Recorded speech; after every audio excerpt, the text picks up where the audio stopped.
It is often said that the secret of happiness is freedom, and the secret of freedom is courage. Hi, my name is Tharani Maria, and today I'm going to talk to you about the key to my life, happiness. Happiness is something we all need, even through the darkest of times. It teaches us, it fulfills us, but most importantly, it makes us stronger than ever before. Imagine people are throwing stones at you. These stones are abhorrent and hurtful comments, but instead of fighting back, you take those stones and build them into a big castle to grow and defend yourself. This resembles happiness and positive thinking. It takes courage to build that barrier, and this gives us freedom from all the hateful comments, thus giving us happiness. Everybody needs to do this in their own way, especially if it feels unnecessary. Happiness can also determine what happens in our lives as well. Positive thinking also applies to people who had to leave their home country due to a war. My mother is an astonishing example of this, as she had to fly away from her home country at the young age of 7. She is a fantastic mother, finance director, tutor, and runs businesses, but she had to get through some really tough times to be where she is today. On August 23rd, 1983, her birthday, she was evacuated from the flames in her home city. Flying away from your home and leaving everything behind is truly a horrible experience, but she did one thing that made everything better.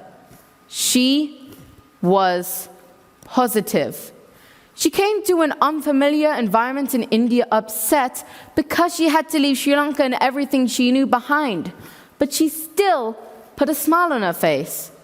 Only with that positive attitude was she able to achieve her many great things in life, and if she had not done that, I would not be here talking to you today. My father also had some problems, especially during the pandemic, but he also remembered to keep a smile on his face. I can't imagine how the children and adults in the Ukrainian war must feel like, but I hope they're going to strive for the freedom and happiness that they deserve. I was a normal 11-year-old girl. I aimed to be happy, cheerful, and kind-hearted all the time. However, a new health challenge unexpectedly dawned upon me that year. It was hard to digest, and I thought I would get bullied in school because of it.